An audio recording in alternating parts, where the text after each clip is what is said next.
Before we get into this word, I want to speak to the heart that has been silently enduring. You've been consistent but unseen, faithful but tired. You've been holding on to promises that look like they're wrapped in silence. And I hear the Lord saying, I'm not just giving you a breakthrough, I'm anchoring your faith for the storm after it. This word is not just about a miracle that shows up in your life. This is about becoming someone the enemy cannot uproot. The real breakthrough is not always what shows up in your hand. Sometimes it's what God solidifies in your heart. And when your roots grow deep, no wind can shake you. So today we're not chasing fruit. We're going after roots. This is a word for those who've been buried and called it defeat, but heaven called it planted. There's a version of you that's only revealed in the waiting. And I'm not talking about the waiting where everything looks hopeful and expectant. I'm talking about the kind of waiting where everything feels silent, where you pray and the answer doesn't come, where you obey and it seems like nothing moves. That's where the real breakthrough begins, not when something shifts around you, but when something shifts within you. Too often we look for breakthrough to be this dramatic shift, doors opening, people applauding, blessings falling, but heaven measures breakthrough differently. Heaven doesn't just celebrate what you walk into, it celebrates who you've become while walking through, because the process does more for your soul than the outcome ever will. And when God doesn't give you what you ask for immediately, it's not denial, it's formation. You see, formation happens in the hidden place. It's in the nights of unanswered prayers, in the days you feel forgotten, that your roots grow deep. And when your faith is rooted, it won't need signs to believe. Rooted faith holds on, not because of what it sees, but because of who God is. This is the kind of faith that doesn't expire when the timeline does. This is the kind of faith that says, even if nothing changes, I still believe. That's a dangerous faith. That's a faith that terrifies hell.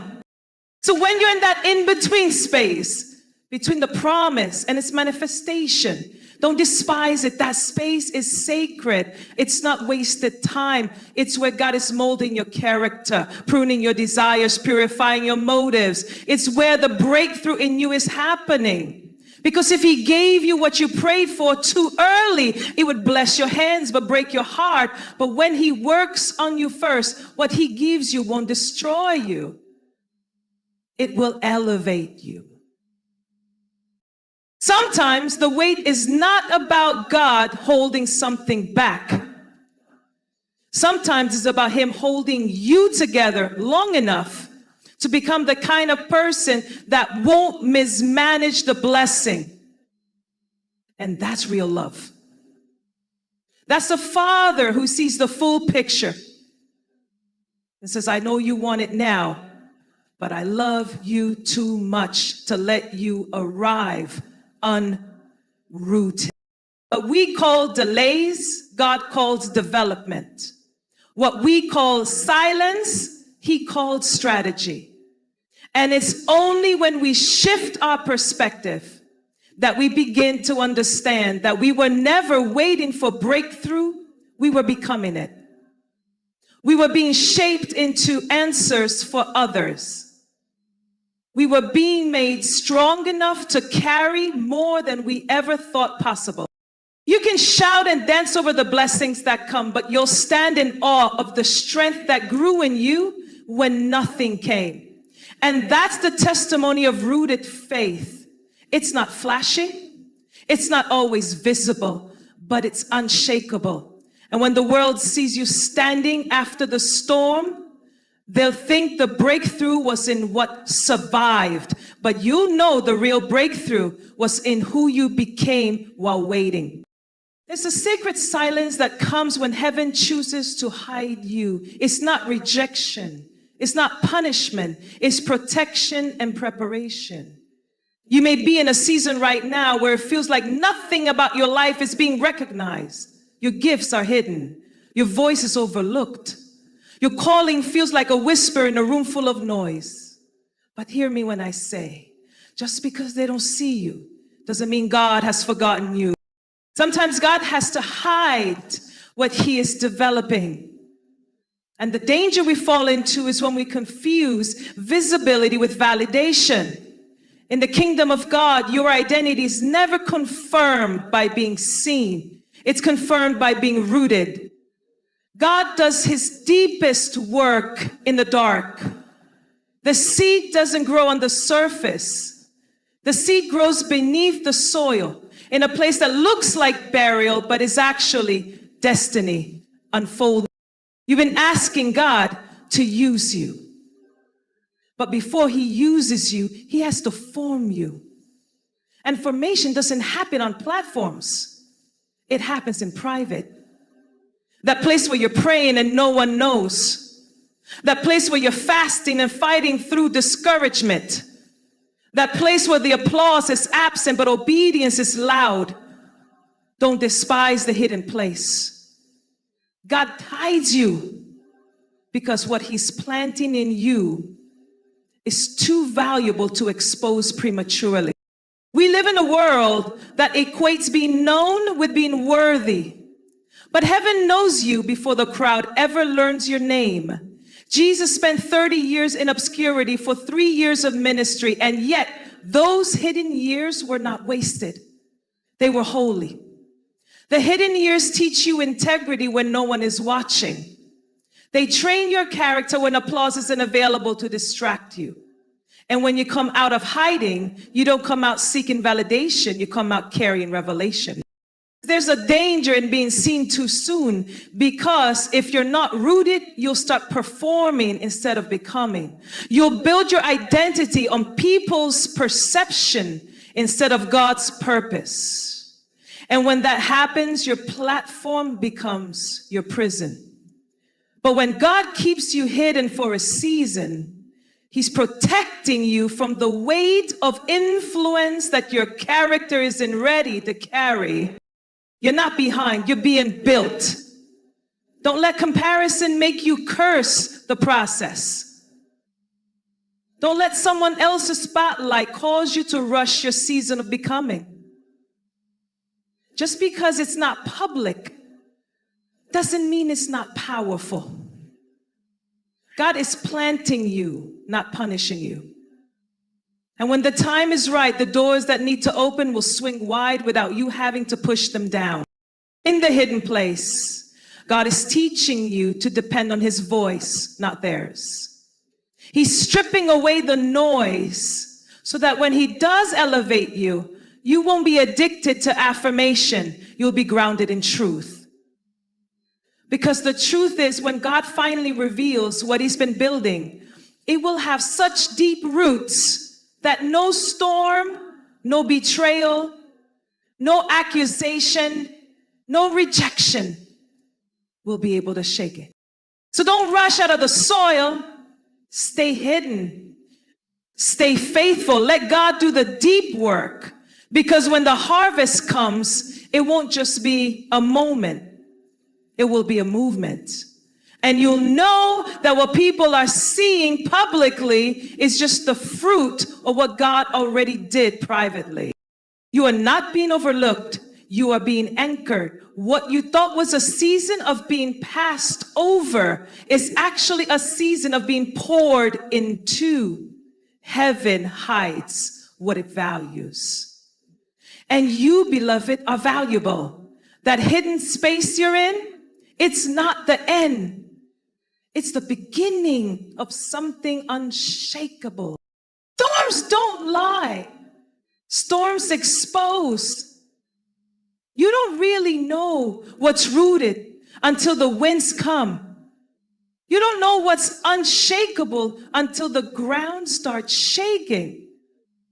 There are seasons where God allows the storm not to break you, but to reveal you. Because what remains standing when everything around you collapses? That's the truth of your foundation. And maybe you've been through a season like that, a season where it felt like everything familiar was being stripped away. People left, opportunities closed, you prayed, and instead of peace, the pressure intensified. That was the storm.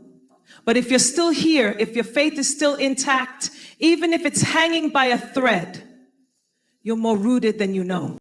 God is not afraid of the storm. In fact, sometimes he sends it, not to punish you, but to show you what's real. You thought your security was in your job, and then the storm hit.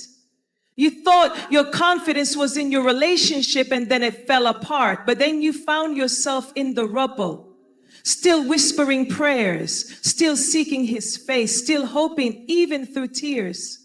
That's when heaven takes notice, not of what was lost, but of what remained. Breakthrough doesn't begin when the storm ends. Breakthrough is revealed in what the storm couldn't take. Some of you are grieving things that had to go, but I need you to understand, it wasn't rooted, because anything not rooted in God can't survive a storm from God. And sometimes we build attachments to temporary blessings. We build confidence in shallow soil. But storms are a mercy.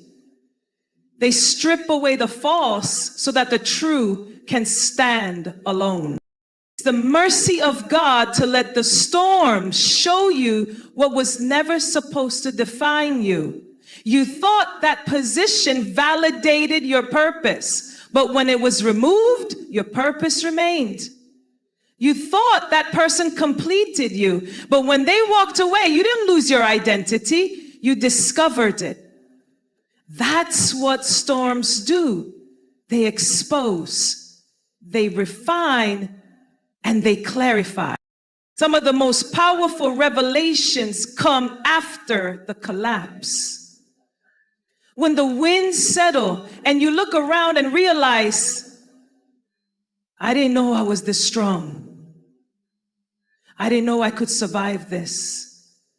I didn't know my faith ran this deep.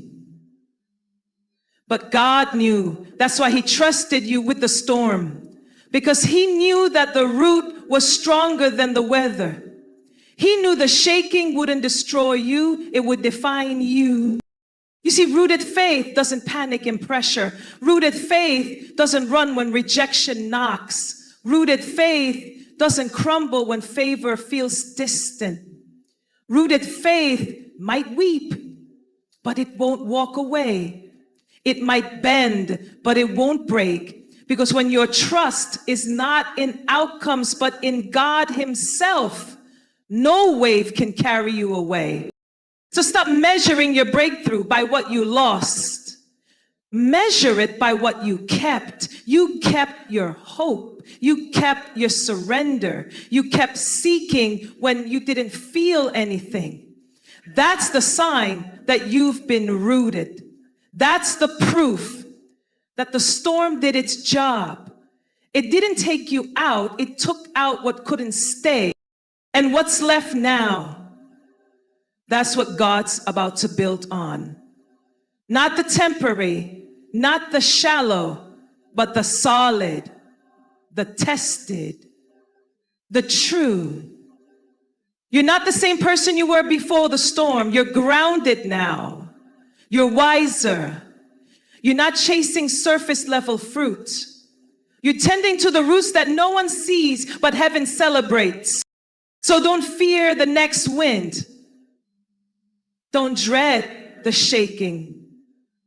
Because now you know what survives the storm is what God has truly planted. And what he plants, he sustains.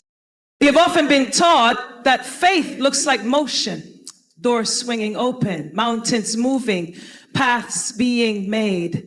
And yes, faith does move. But some of the deepest demonstrations of faith happen when you are standing still and nothing seems to be happening. What if I told you that the real flex of faith is not what you run toward, but what you remain in? Stillness doesn't mean absence of warfare. It means refusal to be moved by it. Stillness is a decision. It's saying, I will not shift my trust based on what I see. There's a sacred strength that is developed in the still place. When you've done all you can do, and God says, stand. That's when faith graduates from feeling to foundation. We live in a culture that celebrates the hustle, the grind, the constant forward motion. But in the kingdom, God doesn't measure maturity by how much you accomplish. He measures it by how long you can remain rooted when it looks like nothing is changing. That's endurance. That's stillness. That's the kind of faith that doesn't need visible evidence to know God is moving, because sometimes the breakthrough isn't in what you chase. It's in what you won't leave. Endurance is what holds you steady when the clock is ticking and the deadline is passing and the promise hasn't shown up. Stillness says, even if I don't see it yet, I trust that heaven is working in silence. You're not waiting for God to move. You're standing in the belief that he already had. There are moments when God will command stillness over your life, not to punish you, but to develop you. Because stillness confronts every part of you that wants to perform for results. Stillness purifies the motive behind your prayers. Stillness reveals whether you love God for who he is or for what he does. And when you can remain faithful without movement, you've tapped into a higher dimension of trust. Don't mistake stillness for stagnation. They are not the same. Stagnation is rooted in fear. Stillness is rooted in faith. Stagnation waits because it doubts. Stillness waits because it trusts. Stillness says, Lord, if you said it, I'm not going anywhere. You plant your feet in his word, not because you've seen the evidence, but because you believe the promise holds more weight than your present. This is the kind of faith that silences the panic. It quiets the questions. It stills the soul. And some of you, God is not asking for another leap. He's asking you to stay still and hold the line. Because breakthrough is not always loud. Sometimes it comes in waves of quiet obedience. Sometimes it's born in the unseen discipline of staying put, trusting that your stillness is not empty, it's strategic. When you are still in faith, heaven is loud on your behalf. Angels move.